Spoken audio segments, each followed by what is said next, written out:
आज के न्यूज़पेपर में एक अहम सूचना थी कि एक लड़के और लड़की की शादी उनके परिवार ने की। लड़की, वो कहते हैं बाल विवाह, वो prevention of child marriage act कानून बना था, और ये बना था हिंदू मैरिज एक्ट 1955। ये तकरीबन एक ही टाइम में बने थे। और पहले तो इनको सन 52 में 1950 में जब हिंदू कोड बिल बनाया, जवाहरलाल नेहरू और डॉक्टर बी आर अम्बेडकर ने मिलकर पास कराने की कोशिश की, तो बहुत उसका जबरदस्त अपोजिशन था, पार्लियामेंट के अंदर भी और पार्लियामेंट के बाहर भी। कांग्रेस पार्टी में भी उसका बहुत अपोजिशन था। तो जवाहरलाल नेहरू ने डॉक्टर अम्बेडकर साहब को समझाया, भाई इसको बहुत अपोजिशन हो रहा है। ये भारतीय, उस जमाने में हिंदू महासभा होती थी, एक भारतीय जनसंघ था, एक राष्ट्रीय सेवक संघ था, और एक थी राम राज्य परिषद। ये चारों जगह दंगे फसाद, पुतले जला रहे थे अम्बेडकर के और जवाहरलाल नेहरू के, प्राइम मिनिस्टर के, और जो लॉ मिनिस्टर थे अम्बेडकर। तो नेहरू ने कहा भाई इसको विड्रॉ कर लिया पार्लियामेंट से, इसको इलेक्शन के बाद देखते भाई बहुत अपोजिशन हो रहा है, मुखालफत हो रही है, दंगे फसाद हो रहे हैं। दिल्ली में जामा मस्जिद थाने में और तुगलकाबाद थाने, जो कि पार्लियामेंट हाउस के पास है नई दिल्ली में, इनमें ही तकरीबन 85-86 एफ.आई.आर रजिस्टर हुई थी। उनमें कार्रवाई आज तक नहीं हुई, किसी को गिरफ्तार नहीं किया गया, मुकदमे नहीं चले दंगाइयों के खिलाफ। खैर 52 के इलेक्शन हुए, कांग्रेस पार्टी बहुत बड़ी मेजोरिटी से आई। हिंदू महासभा के शायद 6 या 8 MP थे, या भारतीय जनसंघ बन गया था, इसके भी ऐसी 4-5 MP थे। तो इनको अपनी औकात का पता चल गया, फिर उसको दोबारा पार्लियामेंट में लाया गया। तो हिंदू मैरिज एक्ट 1955 बना। उसके बाद ही ये प्रोविंशियल चाइल्ड मैरिज एक्ट बना था। तो उसमें था कि 16 साल से कम की लड़की नहीं होनी चाहिए और 18 साल से कम का लड़का नहीं होना चाहिए। तो भेदभाव और डिस्क्रिमिनेशन यहीं से चालू हो गया, जबकि कॉन्स्टिट्यूशन इंडिया का आर्टिकल 14 ये अलाउ नहीं करता। लड़के लड़की की सेम एज होनी चाहिए। किसी को आप शादी करने से कैसे मना कर सकते हो? ये तो उनका बर्थ राइट है, लड़के और लड़की का शादी करना और बच्चे पैदा करना। हम इसको हिस्टोरिकल पर्सपेक्टिव में जाने की जरूरत है। खैर, अब ये इस मामले को सुप्रीम कोर्ट ने फिर से देखने की बात की है। जो ये प्रोविंशियल चाइल्ड मैरिज एक्ट था, ये क्या था और समाज में क्या हालत थी कि शादी उसके दो कंपोनेंट होते थे। एक तो शादी मैरिज सतपदी हो गई, लड़के लड़की ने अग्नि के चारों तरफ 7 चक्कर लगा लिए, सतपदी हो गई। और लड़की की विदाई भी होती थी, पलंगाचार होता था। उसके बाद पलंग पे लड़के लड़की को बैठा के लड़के को टीका कर दिया, तो पलंगाचार, उसके बाद विदाई होते थे। मगर विदाई के वो जो शादियाँ जो थी दिन में होती थी अमूमन, तो वो जाती थी तो तभी लौट के आती थी, सुबह गई और शाम को वापस आ गई अपने घर, अपने मायके। तो वो लड़की अपने मायके में पलती पलती थी, बड़ी होती थी, कभी तीज त्योहार में चली आती थी। मेरी ग्रेट ग्रैंड मदर, जिनकी डेथ जो थी 1956 या 57 में, शायद 58 में हुई थी, मैं उस टाइम 6ठी क्लास में पढ़ता था, 105 साल की एज में उनकी डेथ हुई थी। वो बताती थी कि मेरी 9 साल की एज में मेरी शादी हुई थी, जब मैं 9 साल की थी, और मेरे ससुर मुझे कंधे पे बैठा कर ले आते थे सुबह को, शाम को वापस छोड़ जाते। दिवाली हुई, दशहरा हुआ, त्योहार के दिन बस। फिर वो लड़की जब बड़ी हो जाती थी, मैच्योर होती थी, तो फिर उसकी दूसरे गौना उसको बोलते थे। एक तो मैरिज गौना, जब गौना हो जाता था उसका, तब उसके साथ सेक्स होता था, यूनिसेक्सेस होते थे। और फिर वो ससुराल में रहती थी अपने पति के साथ, बच्चे उसके होते थे। मेरी माँ की 16 साल की उम्र में शादी हुई थी। तो ये कोई अनोखी बात नहीं है। तो अब जैसे वाल्मीकि रामायण में एक चैप्टर है, एक अध्याय है, सीता सती अनसुईया संवाद।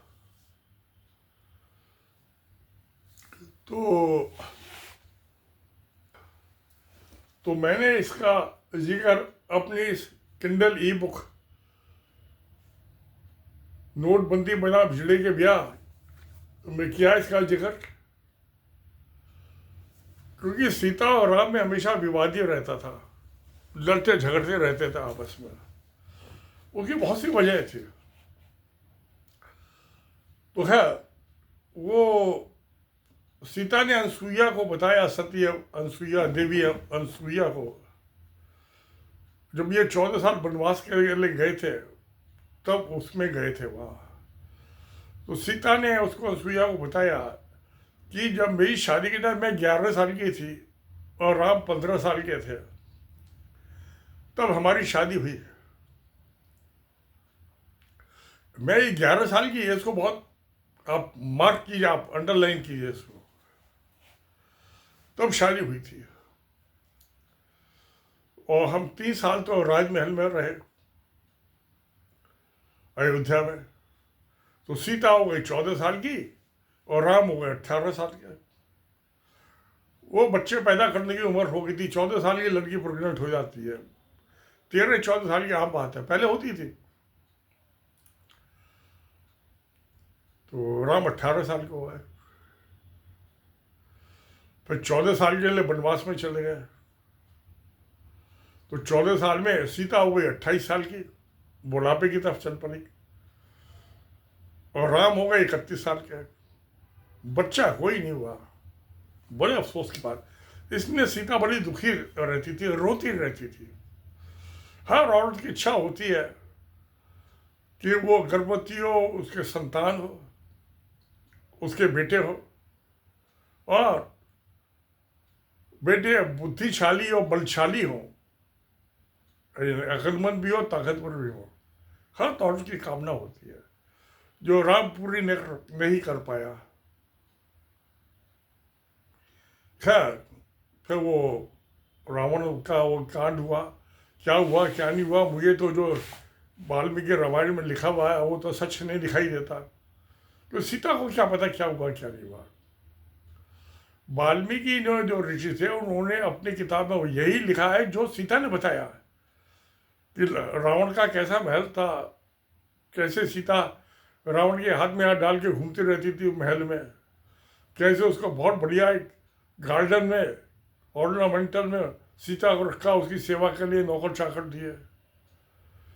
अगर तो ये उसने ताकत का इस्तेमाल किया होता तो कोई भी आदमी है किसी की लड़की को या किसी के बच्चे को उठाकर सबसे पहले तो उसका रेप करेगा, बलात्कार करेगा।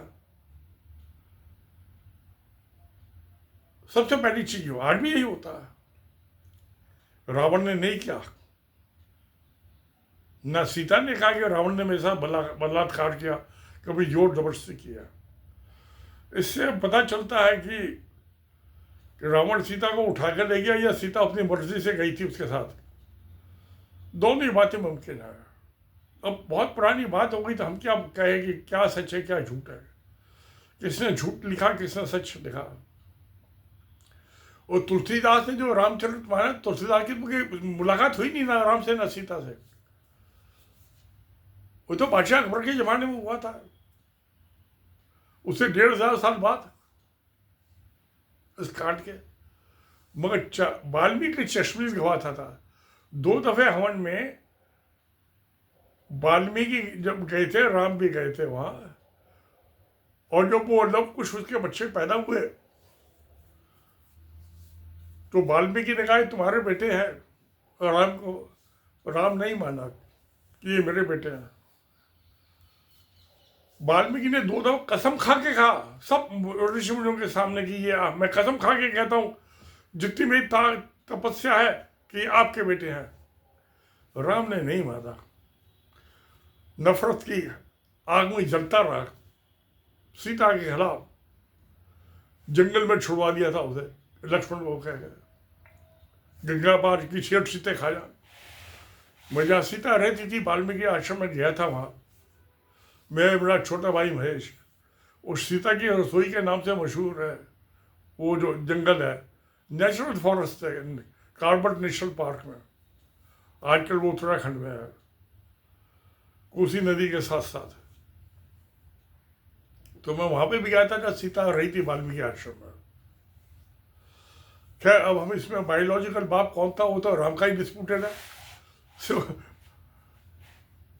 जो उसमें शंकर ऋषि का जिक्र है बालकांड में, रामायण में, वाल्मीकि रामायण में, उससे तो पता चलता है शंगेरी जो था ऋषि वो बायोलॉजिकल बाप था राम लक्ष्मण शरद भरत चारों का, दशरथ नहीं था। हाँ, सांसारिक ठप्पा उसका था। आज भी होते हैं जगह जगह वेटरनरी हॉस्पिटल खुले में, भैंस को प्रेग्नेंट कराने को, गाँव को प्रेग्नेंट कराने को, बकरे को प्रेग्नेंट वहाँ लेके जाते हैं। ये कौन सी नई बात, उस जमाने में ऐसे ही होता था। ये तो कुदरत का नियम है, मेल और फीमेल का यूनियन। तो खैर, अब इस मुकदमे में हम चले तो जो एज वाली बात है, जो ये 11 साल वाली है, मेरी परदादी की तो 9 साल की एज में हो गई थी शादी, जो वो खुद बताती थी। वो उस टाइम में ऐसा कोई कानून नहीं था, प्रोविंशियल चाइल्ड मैरिज एक्ट, कोई कानून नहीं था। 1955 का हिंदू मैरिज एक्ट भी नहीं था। तो मेरी दादी तो 105 साल की एज में 57 या 58 उनकी डेथ हो गई थी, जब मैं 7वीं 8वीं क्लास में पढ़ता था। कोई ऐसा कानून नहीं था। अब जो ये 1761 में पानीपत की तीसरी लड़ाई हुई थी मराठों के और अहमद शाह अब्दाली, उनको दुर्रानी भी बोलते हैं, उसको बुलाया था जयपुर के महाराजा ने, जोधपुर के महाराजा ने, मेवाड़ के महाराजा ने। जो मराठे जो टैक्स वसूली बहुत थी, 40%, 25% तो 15% पेशवाई और 10% छत्रपति, 25% टैक्स ये ने। और फिर जो टैक्स कलेक्शन करके देगा उसका भी अपना पेट है, वो अपना खर्चा है उसका। तो ये तो था 35-40% टैक्स होता था। खेती की उस समय था, कोई इंडस्ट्री नहीं थी, कोई बड़ा बिजनेस नहीं थी। तो उस जमाने में 40% टैक्स बहुत था। तो जयपुर के बड़े भाई को हटा के छोटे भाई बना दिया राजा जयपुर के। इससे नाराज हो गए, उन्होंने बुलाया अमित शाह अब्दाली को, उसको निमंत्रण दिया। अब भाई निमंत्रण तो मेहमान हो गया ना। मैं मराठे तो धोती और कुर्ता पहन के पानीपत में चले गए, क्योंकि पूना में ठंड नहीं होती। मैं तो पूना में पढ़ा हूँ 6ठी क्लास में, नेकर और बुशर्ट के पहन के चला जाता था स्कूल, वहाँ ठंड नहीं होती। अभी मैं बम्बई में आया था, 31 दिसंबर को चला था। बम्बई में तो पंखा चल रहा था दिन में भी और रात को भी। तो वहाँ महाराष्ट्र में ठंड नहीं होती है। और यहाँ जो है पानीपत में, हरियाणा में, दिल्ली में तो भयानक ठंड होती है।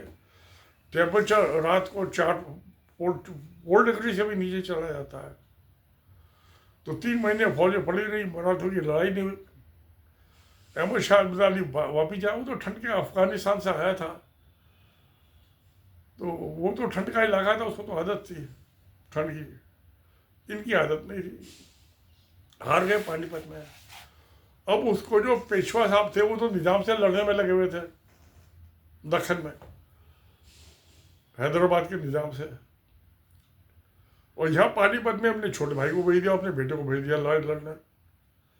अब उस जमाने में कोई टेलीफोन या मोबाइल फोन तो होते नहीं थे कि युद्ध के मैदान में क्या हो रहा है।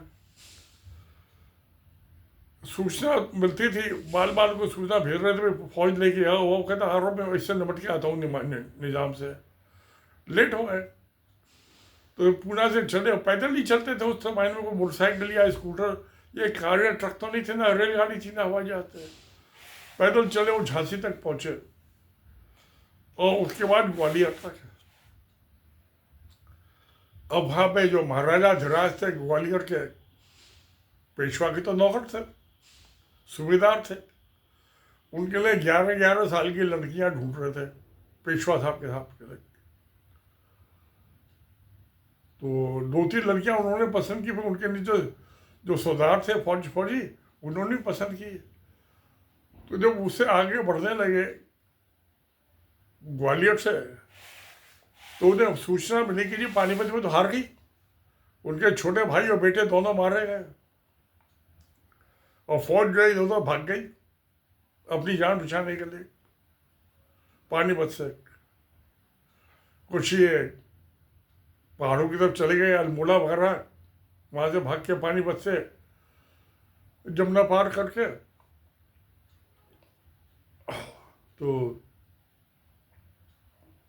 क्या, तो वो भी उस जमाने में जो था 1761 में, वो 11 साल की लड़कियों से शादी करने का सिस्टम था हिंदुओं में।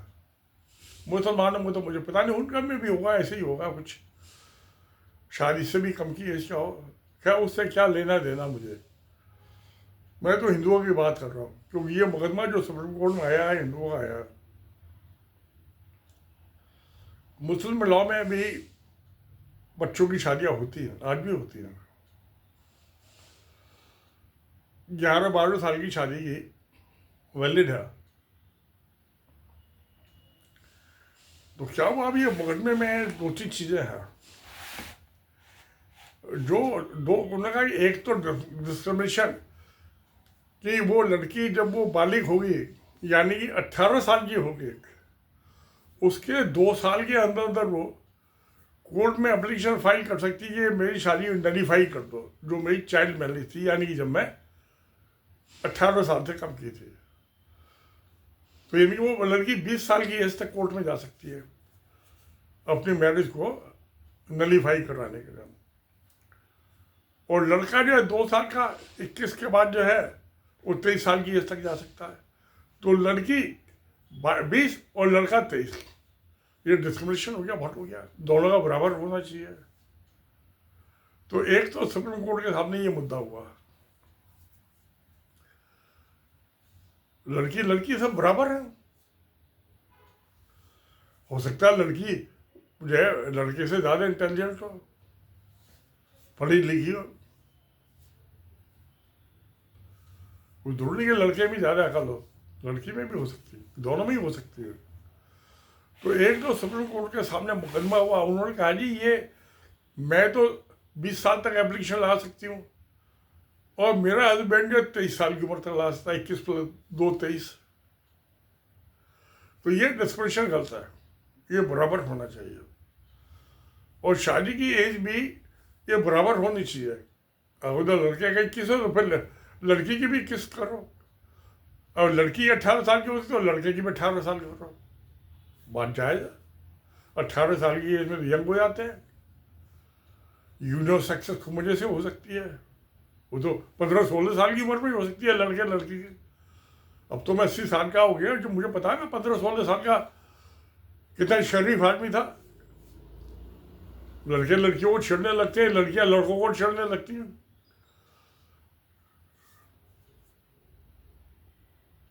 ये कोई बड़ी बात नहीं है। तो अब सुप्रीम कोर्ट देखते हैं क्या फैसला देती है। मतलब इक्वलिटी तो होनी चाहिए। अगर तो लड़की की 18 साल की उम्र में वैलिड शादी है तो फिर लड़के की भी 18 साल की उम्र में हो। वो क्यों तरफे बिना सेक्स के 3 साल क्यों इंतजार कर रहे? और जवान तो हो गया 15 साल की उम्र में, दाढ़ी मूँछ छाने लगती है। लड़के के 15 साल की उम्र में दाढ़ी मूँछ छाने लगती है। अब ये मोदी ने 21 साल की 25 कर दो, तो 55 साल कर दो शादी उम्र, 65 साल कर दो। ये क्या मतलब है भाई? अब जवान हो गए तो ठीक है, शादी करो, मौज करो, मस्ती करो, बच्चे पैदा करो, आबादी बढ़ाओ, संसार बढ़ाओ। तो बहुत इम्पोर्टेंट है ये सब्जेक्ट जो है। सुप्रीम कोर्ट ने बहुत से जजमेंट दिए हैं, तो मैं तो समझता हूँ कि prevention of child marriage act खत्म कर देना चाहिए। और जो 2 फेस मैरिज, शादी और गौना, जब लड़की प्रेग्नेंट होने के काबिल हो जाएगी तब उसका गौना होता था, उससे पहले नहीं होता था। उससे पहले शादी तो होती थी, गौना नहीं होता था। तो 2-4 साल 5 साल जब मैच्योर होती, एडल्ट होती थी, तब उसका गौना होता था। तो हमने जो पुराने जो वो नेचुरल था, कुदरती था सिस्टम। शादी तो किसी भी टाइम में कर दो, 5 साल की क्यों कर दो, मगर सेक्स की, यूनियन सेक्सेस की इजाज़त नहीं थी बच्चे उम्र में, लड़की को या लड़के को। जब वो एडल्ट हो जाते थे और प्रेग्नेंट होने के काबिल हो जाती थी लड़की, तब होता था गौना। शादी तो शादी के क्या मायने, कोई मायने नहीं होते शादी। शादी का मतलब यूनियन सक्सेस है। ये क्या हो ढोंसले मारी है सब, फेर लो, ये करो वो करो, बकवास है। देखते हैं सुप्रीम कोर्ट अपना, बुद्धिमान आदमी होते हैं, क्या फैसला देती है। इलाहाबाद हाई कोर्ट ने जो फैसले के खिलाफ आए हैं, उनको कुछ दिखाई दिया होगा उसमें लकूना, खामी दिखाई दी होगी हाई कोर्ट के जजमेंट में, इसलिए सुप्रीम कोर्ट ने टेकअप किया इस केस को। इम्पोर्टेंट केस है,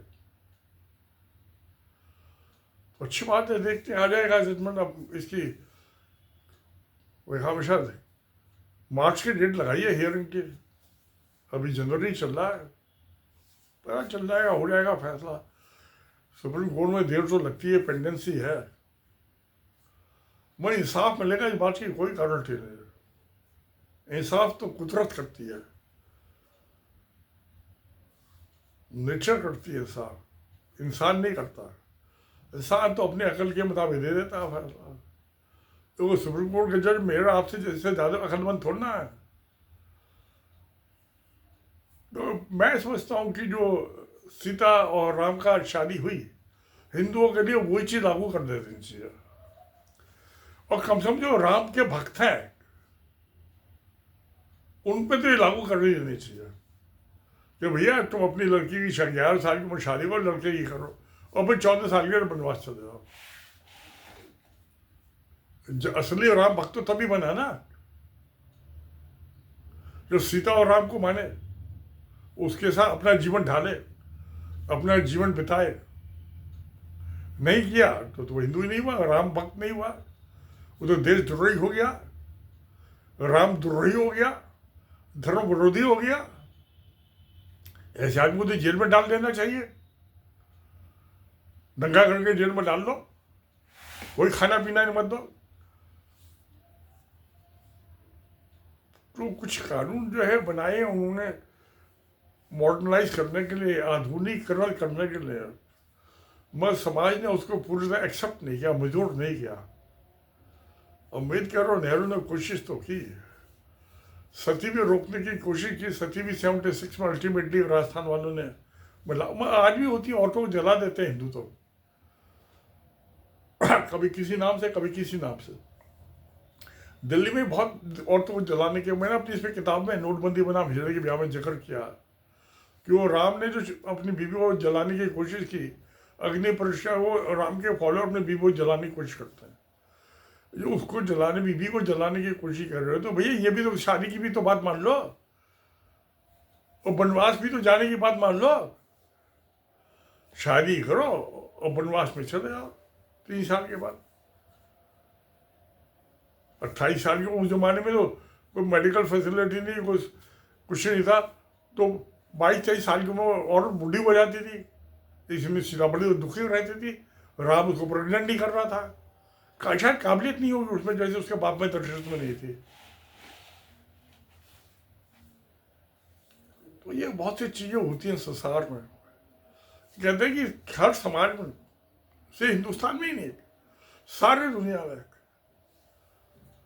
30% ऐसे आदमी होते हैं, आदमी औरत, जिनमें बच्चे पैदा करने की काबिलियत नहीं होते, और जो बाकी 70% उनका भी कोटा वही पूरा करता है। ये नहीं कि सिर्फ इंडिया में, यूरोप में भी बच्चे पैदा करने की काबिलियत नहीं होती मेल्स में, ये औरत को प्रेग्नेंट करना है। औरतें भी जिसको बाज बोलते हैं, वो बाज औरत होती है, उसको बोलते हैं जो प्रेग्नेंट नहीं हो पाती, मेल तो ठीक है, फीमेल ठीक नहीं होता। तो ये सब चीज़ें होती है दुनिया की। क्या दुनिया बदलती बदलती है, देखते हैं क्या होता है, क्या सुप्रीम कोर्ट फैसला देती है। तो अभी तो दोनों यंग है। लड़का जो है 23 साल का है, लड़की 20 साल की है। दूसरी शादी भी कर सकते हैं। इसके बाद तो दूसरी तीसरी क्या, कोई जाओ बुढ़े थोड़ा ना है ये। जब सीता 28 साल की बूढ़ी नहीं तो ये कहाँ से बूढ़ी हो गई 20 साल की। मगर हाँ, न्याय बनना चाहिए, इक्वलिटी होनी चाहिए, बराबरी का होना चाहिए लड़के लड़की का। जो लड़के को क्यों 30 साल फालतू दो, गलत है ये। तो कानून में सुधार की जरूरत है। पार्लियामेंट में मोदी सरकार को बल लाना चाहिए और इसको सुधार कर रहे हैं। तो देखते हैं क्या होता है। सत्य में जयते। नमस्कार, धन्यवाद।